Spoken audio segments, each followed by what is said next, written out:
Guys, welcome in. Today I'm not really gonna do the 5 minute timer. We're just gonna jump into it. So, hi for those who are new, welcome.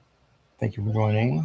Um, right now we're still trying to figure out a new name for ourselves, but welcome in. We're known as the mystery. So today we got two kind of weird creepy pastas going on.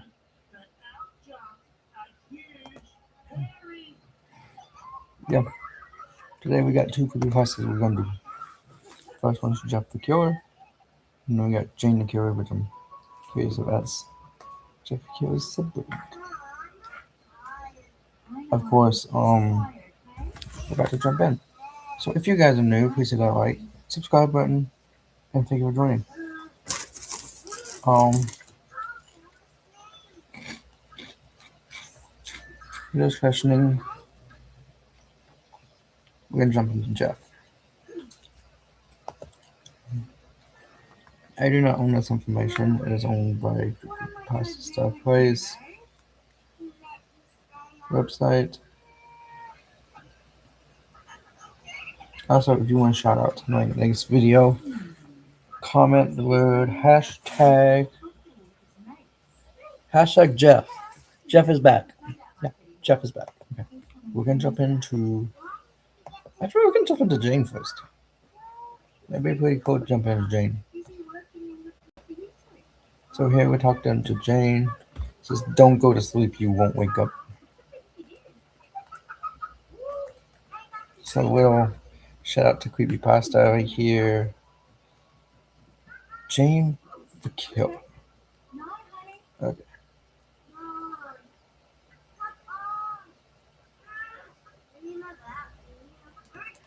So apparently it says, "Don't go to sleep.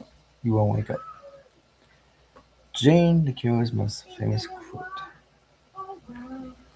Jane Todd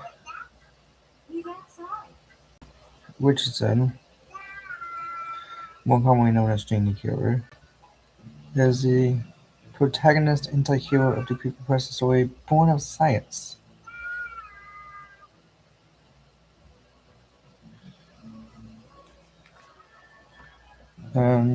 Jane the Killer narrates stories such as Jane's Letter. Originally, she was a serial killer who killed people to spare them from being victims of Jeff the Killer. As of now, she has been revised to be a more heroic character and has dedicated herself to hunt down and murder the famous informal serial killer Jeff the Killer for murdering her parents. Jeff killed her parents, so no wonder she's.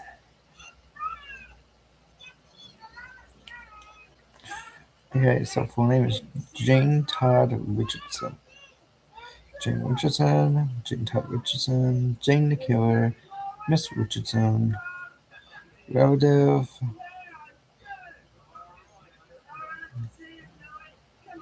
She arrived in Mary Vaughn. She was a formerly restaurant waitress, government assassin. Powers. He is so much enhanced. Here's the origin of Jane the Killer. Jane Richardson started off as your typical girl, the type of the town who's got it all. A lovely girlfriend, a job she enjoys, excellent friend, amazing family, and a promising future. But in 2006, her world came crashing down when both of her parents, Paula and Bruce Richardson, were brutally murdered by the wanted Chuck. The wanted murderer named Chuck the Killer, leaving Jane to have to work more and earn extra money to support herself and to support her sister. Flash towards the years later, the young man chose Jane after 25 failed attempts. The test subject died, to hopefully be the one person to survive an injection of liquid hate. Liquid is a very risky chemical formula that could hopefully power up a human sense and overall ability so the number of serial killers could be slowed down. Subject would experience violent episodes and the whole tendency for the first minute and 30 seconds, but would act and appear normal once the episode succeeds. Jane needed extra money to support herself and her sister, and believing That she was merely donating blood, agreed.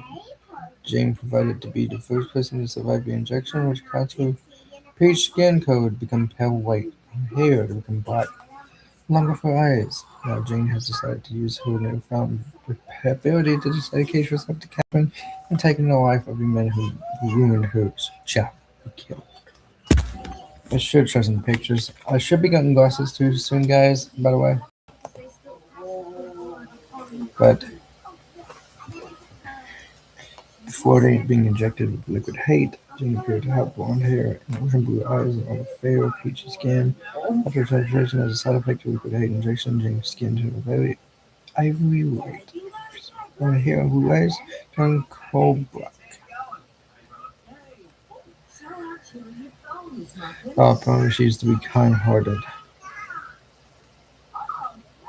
Facts. If you want to read that for yourself, go to creepypasta files at venom.com and give you everything you need. Jane is a lesbian married to a woman named Mary Bond.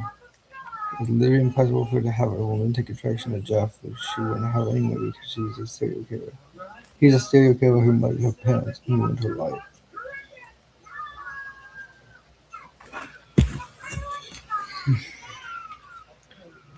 Here's some galleries. Oh god.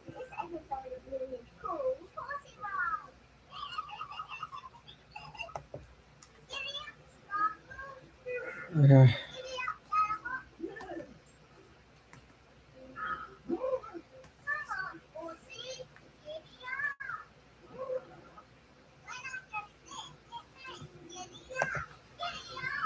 Cheers.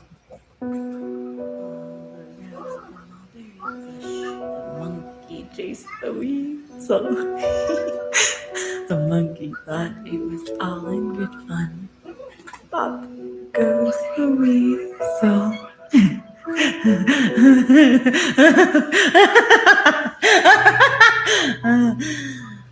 I know you're there, listening to me. It's okay. I won't hurt you. You shouldn't be afraid of me. Unless you're one of those fucking little smiles. How rude of me.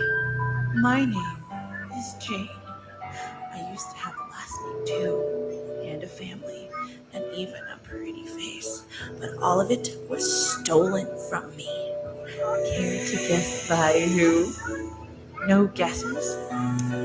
Oh, well, aren't you a spoil sport? I'll give you a hint. Pale as a ghost, black hair. Sometimes he even whispers to you when you think you're safe and all alone in your bed. Go.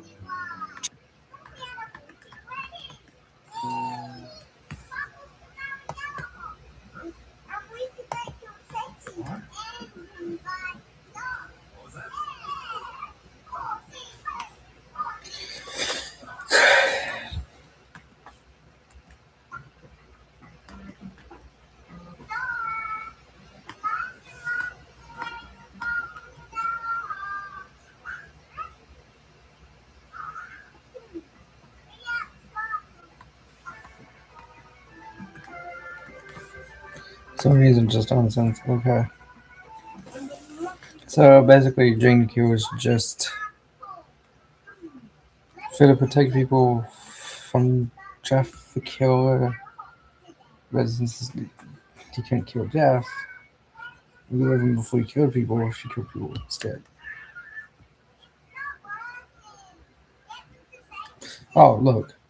Liquid Hate was funded by the American Science Association, with funding totaled out to be $6.9 million.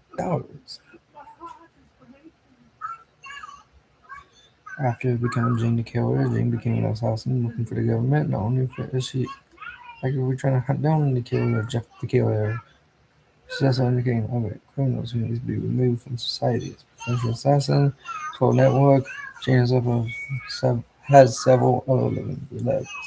Jane's not a threat. While she may be experiencing homicide urges during the first 90 seconds of her transformation, she eventually calmed down and is becoming a snarky, ruthless, yet kind-hearted person who is willing to rid the world of evil. However, due to her abilities, she can be violent and wrathful if irritated. Jane is one of the few creepypasta villains who isn't a murderous psychopath with demonic creatures. Her only real goal is to kill. Job. Kill. They took the video down. So, what is that about Joff? Hi. Yeah. Next up, we're talking about Jeff. Because I figured why not. We're gonna hop into Jeff in a minute.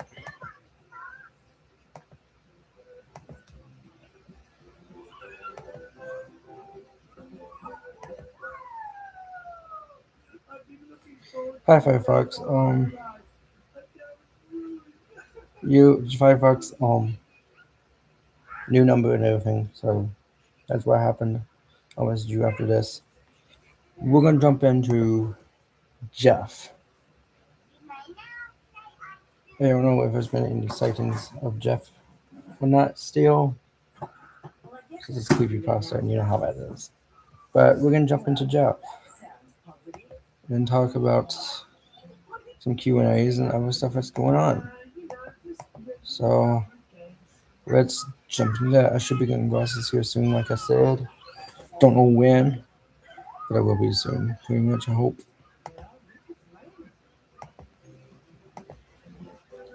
Jeff Killer. It's a rewrite though. Jeez. That's all in 2015 Jeff Killer rewrite contest. Okay.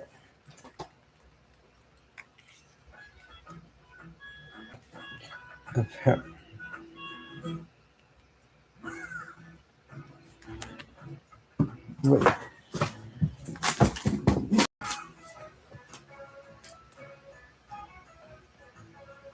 Okay, so we got the after story and we got the before story. I think we should read the before story before we read.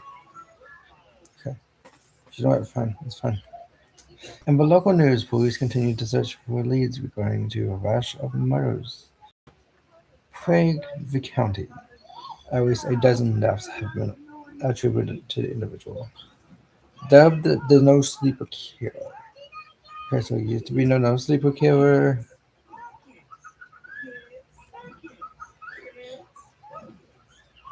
Though authorized speculate the true number of victims may be significantly larger. If anyone has any information about the case, please call the toll-free law enforcement hotline at DAD DAAAD DADDDY.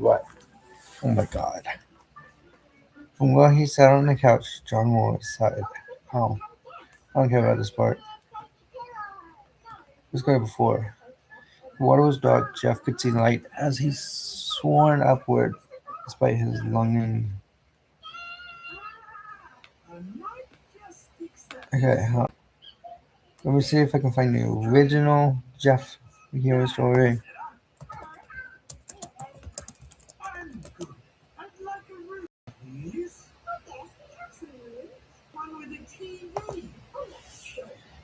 Here we go. I hope this is it.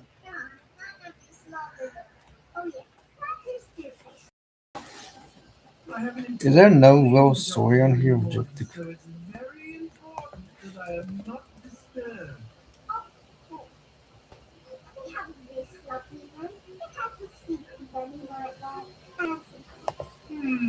No thanks. Why is this?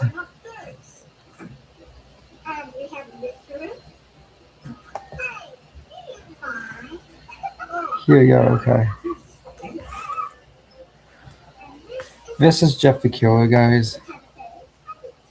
Ugh.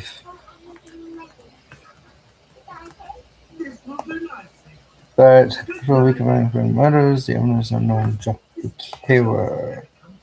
Still in a rise after reference has been found that a young boy said that he survived one of the killer's attack and bravely tells the story. I had a dream and I woke up in the middle of the night, says the boy, and saw that for some reason the window was open, even though I remember it being closed before I went to bed.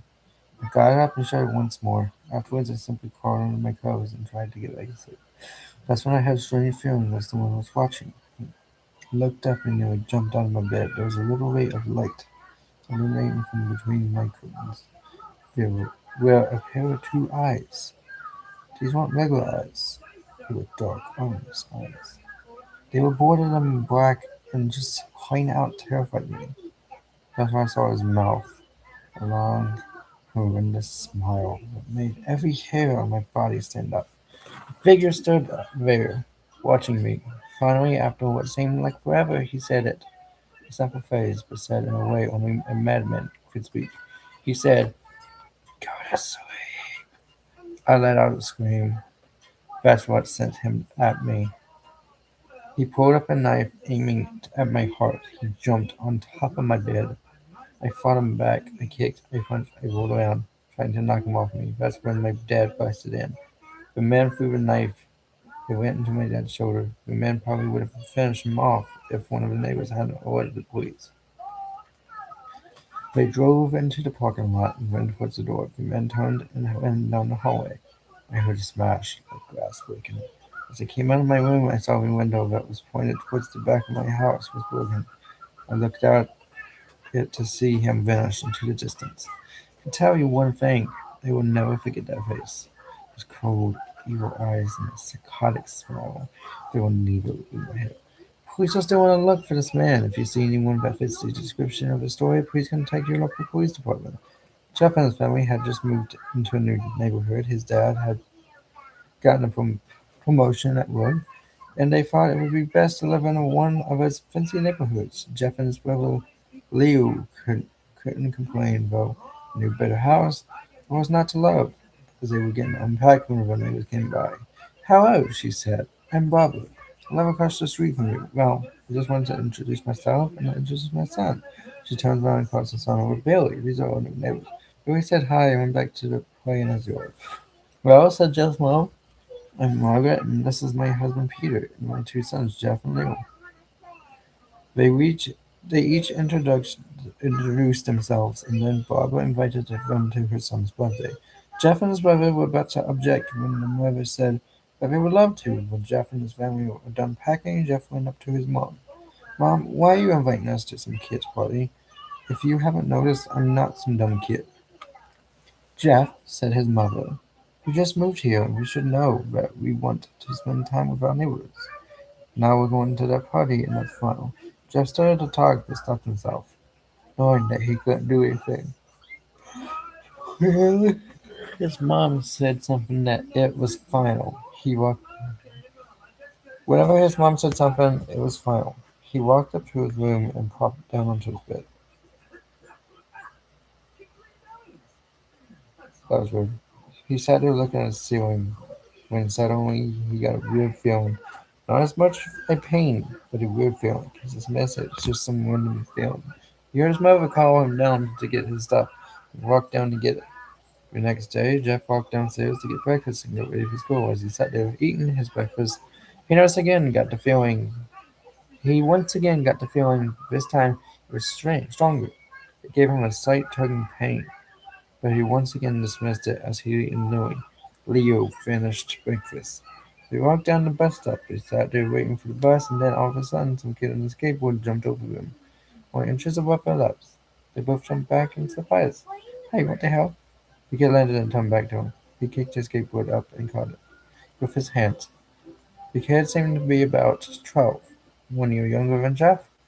He was a pastel shirt and blue jeans. "Well, well, well, it looks like we got some new meat." Suddenly, two other kids appeared. One was super skinny and the other was huge. "Well, since you're new here, I'd like to introduce ourselves." "Oh, it was Keith, Jeff, Keith. He had a dopey face that you would expect a sidekick to have. He's Troy. They looked over at the kid, talking about the two of Lord. This kid looked like he hadn't exercised since he was crawling. I don't appreciate the words in that story. Okay. "And I," said the first kid, "am Wendy." Not far from the kids in the neighborhood, there was a small place for a bus fare. The kids were drunk. They stood up, ready to punch the light out of the kid's eye. When one of his friends pulled a knife on him just to test, I had hoped you would be more cooperative, but hymns we must do this the hard way. The kid walked up to Lau and took his wallet out of his pocket. Jeff got a feeling again. Now it was truly strong, a burning sensation. He stood up, but they gestured him to sit down. Jeff ignored him and walked up to the kid. Listen here, little punk. Give it back, my brother's wallet wells. Then they put the wallet in his pocket and pulled out his own. Oh, and what will you do? Just as he finished the sentence, Jeff popped the kid in the nose. As Randy reached for his face, Jeff grabbed the kid's wrist and broke it. Ooh, Jeff broke the kid's wrist. Okay. Keith rushed Jeff. Oh. Randy screamed and Jeff grabbed the knife from his hand and Troy and Keith rushed Jeff. But Jeff was too quick. He threw Randy to the ground. Keith rushed out at him. And Jeff ducked, stung him in the arm. Keith dropped it and fell to the ground screaming. Troy rushed him too, but Jeff didn't even need it. Like, he just punched Troy straight in the stomach and Troy went down. As he fell, he puked all over it. Bill couldn't do nothing but look in amazement at Jeff. Jeff, how do you know that was all he said? They saw the bus coming and knew there'd be room for the whole thing, so they started running as fast as they could. As they ran, they looked back and saw the bus driver rushing over to Randy and others, as Jeff and Mom made it to school. They didn't dare tell what happened. All they did was sit there. Lil just thought of that as his brother beat up a few kids, but Jeff knew it was more. It was something scary. As he got that feeling, he felt how powerful it was, the urge to just hurt someone. He didn't like how it sounded, but he couldn't help feeling happy. He felt this strange feeling go away and stay.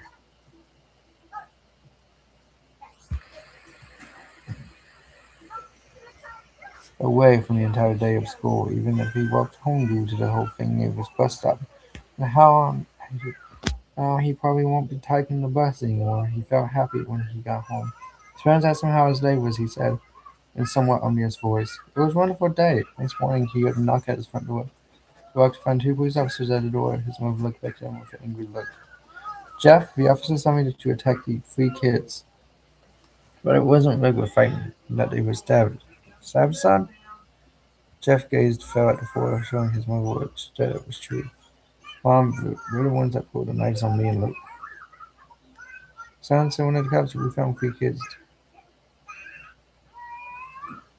We have evidence proving that you fled the scene.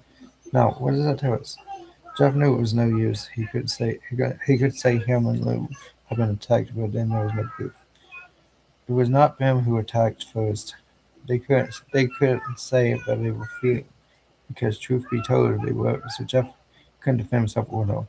Son, call on your brother. Jeff couldn't do it since it was him who beat up the other kids. So it was me. I was the one who beat up the kids. Lou tried to hold me back, but he couldn't stop me. The cop looked at his partner and they both nodded. Okay, looks like you and Juby. Wait, says Lou. They all looked up to see him holding a knife. The officer pulled their guns and locked them on Lou. It was me. I beat up the little punks. Have remarks to prove it. He lifted up his sleeve to without cuts and bruises, as if he was in a struggle. Son just put the knife down and said, Officer. Lou held up the knife and dropped it to the ground. He put his hand up and walked over to the cops. No, Lou, it was me. I did it. Jeff had tears running down his face. Poor boy. Trying to take the blame for what I did. Well, take me away. The voice led Lou out to the patrol. Jeff, please, you don't have to lie. We know it's Lou. You can't stop. Jeff watched helplessly as the cop's car speeds off with Lou inside. A few minutes later, Dad pulled into the driveway, seeing Jeff's face and knowing something was wrong. Okay. I'm reading nervous. So Jeff, if you want to see the story about Jeff, you're gonna have to go to the so you gotta go to the Creepypasta website. Um,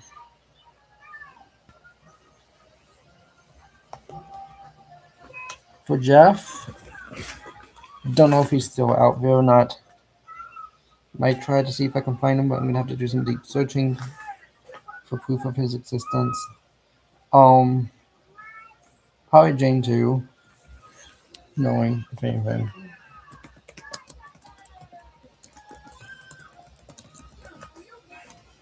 Let's see if I can find any resources on.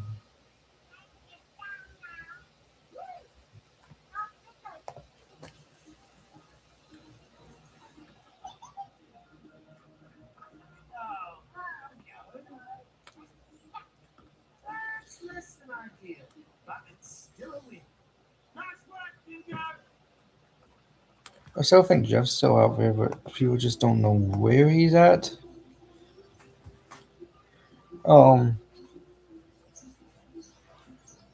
So that's about it for Jeff. Kitty cat, no.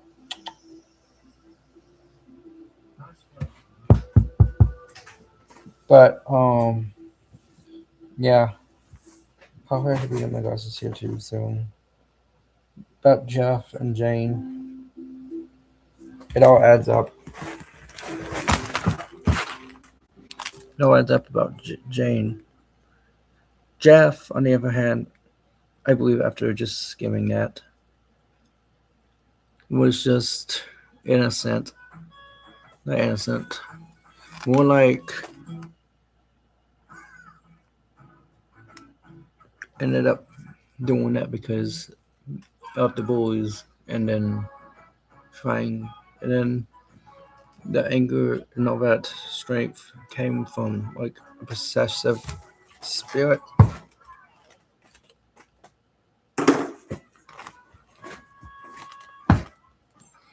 But yeah, so I'm gonna end it here. If you guys enjoyed it, please hit that like and subscribe button, and enjoy your evening and night, and we'll talk later.